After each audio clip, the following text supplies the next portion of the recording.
Good morning dear students. Science पढ़ रहे हैं अपन, और साइंस में इससे पहले हम सॉइल के बारे में पढ़ रहे थे कि किस तरह से सॉइल फॉर्मेशन होता है। उसके बाद हमने देखा कि सॉइल की क्या क्या प्रॉपर्टीज होती हैं, और उसके बाद में हमने देखा कि सॉइल और क्रॉप्स जो है वो किस तरह से एक दूसरे से रिलेट करती हैं। और आज हम देखेंगे कि सॉइल इरोजन क्या होता है। So let us start. देखिए, soil erosion में the carrying of soil from one place to another by water and wind is called erosion। जब soil जो है, जो मिट्टी होती है, वो एक जगह से दूसरी जगह हवा के थ्रू, पानी के थ्रू पहुंचती है और पहुंच करके वो वेस्ट हो जाती है, तो वही क्या कहलाता है? इरोजन कहलाता है। Though erosion is natural process, but people have quickened its speed। वैसे तो जो सॉइल इरोजन होता है वो एक नेचुरल प्रोसेस होता है, लेकिन ह्यूमन एक्टिविटीज से, इंसानों के कुछ इस तरीके के जो काम होते हैं उनके थ्रू ये चीज जो है वो बढ़ जाती है, ज्यादा हो जाती है। Each year the world loses more than 1.8 billion kilograms of soil to erosion। और हर साल पूरी दुनिया में लगभग 1.8 बिलियन किलोग्राम जो है वो सॉइल इरोज हो जाती है, जिसका इरोजन हो जाता है। Most of the eroded soil is top soil which planted need to grow. और ज्यादातर जो सॉइल इरोजन होता है तो वो सॉइल इरोजन फर्स्ट लेयर, जो टॉप लेयर होती है, टॉप सॉइल होती है, उसका होता है, क्योंकि ऊपरी सतह रहती है, ऊपरी परत रहती है, आसानी से उसका इरोजन हो जाता है। जब भी तेज हवा, तेज बारिश आई तो वो उसके साथ में बह करके वेस्ट हो जाती है, एक जगह से दूसरी जगह चली जाती है। और ये भी हमने देखा था जब हमने सॉइल प्रोफाइल पढ़ी थी, तो हमने देखा था कि जो टॉप सॉइल होती है, जो फर्स्ट लेयर होती है, वही क्या होती है? सबसे ज्यादा फर्टाइल होती है, सबसे ज्यादा जरूरी होती है क्रॉप्स के लिए, ठीक है। तो वही जो टॉप सॉइल होती है वही सबसे ज्यादा सॉइल इरोजन में बेकार होती है, खराब हो जाती है। कॉजेस क्या क्या है, क्या क्या वो वजह है जिनकी वजह से सॉइल इरोजन जो है वो होता है। The two main causes of soil erosion are deforestation and faulty agricultural practices. दो ऐसी खास वजह हैं जिनकी वजह से सॉइल इरोजन जो है वो ज्यादा होता है। सबसे पहला रीजन आता है डिफोरेस्टेशन का। डिफोरेस्टेशन आप लोग जानते ही क्या होता है? जब जंगलों को एक साथ काफी ज्यादा क्वांटिटी में काटा जाता है, खत्म किया जाता है, तो वो चीज क्या कहलाती है? डिफोरेस्टेशन कहलाती है। उसके अलावा फॉल्टी एग्रीकल्चरल प्रैक्टिसेस में आता है कि किस तरह से जब खेती की जा रही है, एग्रीकल्चरल प्रैक्टिसेस जब की जा रही है, तो उसमें कुछ इस तरह की तकनीकें अपनाई जा रही है जो फसलों को, साथ ही साथ जो वहां की जमीन है, जो मिट्टी है, उसको नुकसान पहुंच रहा है।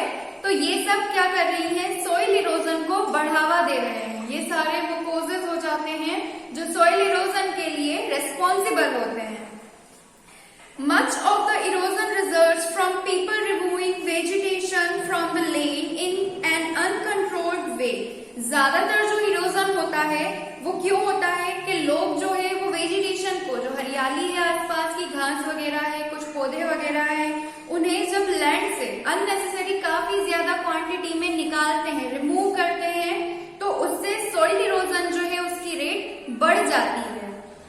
Forests, for example, are tirelessly cut to make room for farms or for timber and firewood। इसके अलावा आप देखते हैं कि जंगलों में लोग क्या करते हैं? वहां से लोग लकड़ी वगैरह और जो भी उनको कुछ चीजें चाहिए रहती है, फॉरेस्ट क्योंकि हमारे लिए बेहद नेसेसरी होते हैं, कई सारी वहां की पर यूजफुल चीजें जो है वो हमें मिलती है, तो लोग अपनी पर्सनल जरूरतों के लिए वहां से उन चीजों को निकालते हैं, हटाते हैं। और इसी वजह से जो वहां की मिट्टी है वो क्या होती है?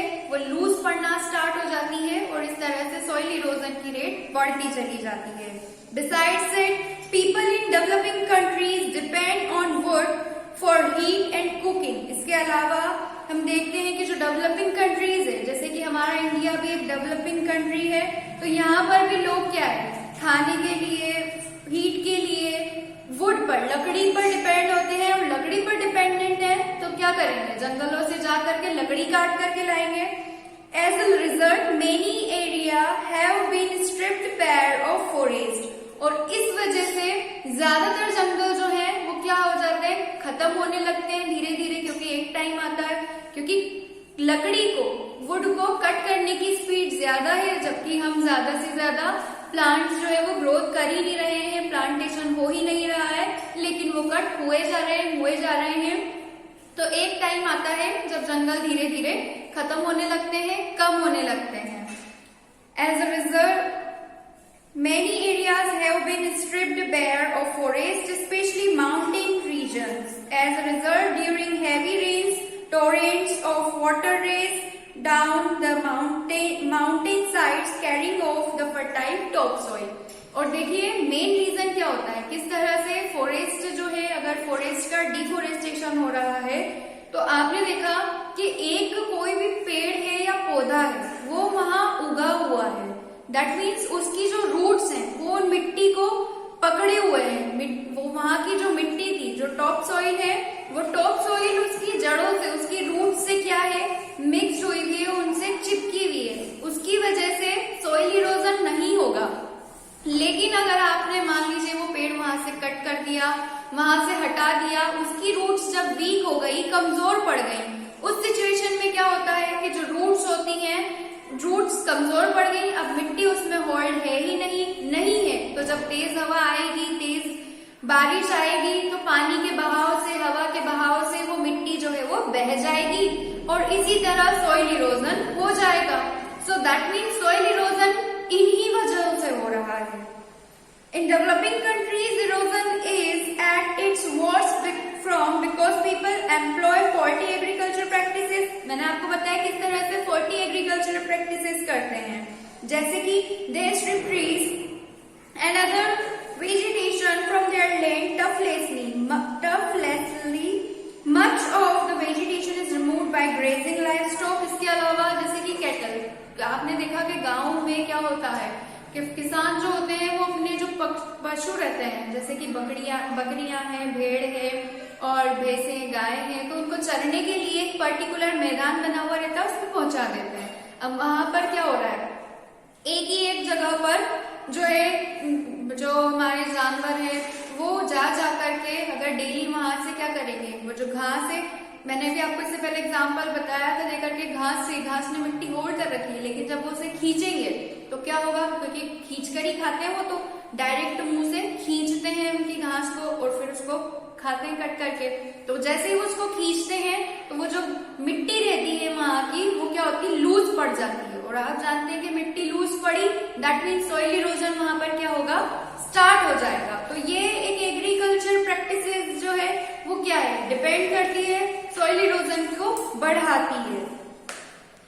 आज का अपना टॉपिक यही था। फिर नेक्स्ट क्लास में हम देखेंगे कि सॉइल को किस तरह कंजर्व किया जा सकता है, किस तरह से बचाया जा सकता है, साथ ही साथ इस सॉइल का जो पॉल्यूशन होता है वो कैसा होता है, क्या होता है, तो वो हम नेक्स्ट क्लास में पढ़ेंगे।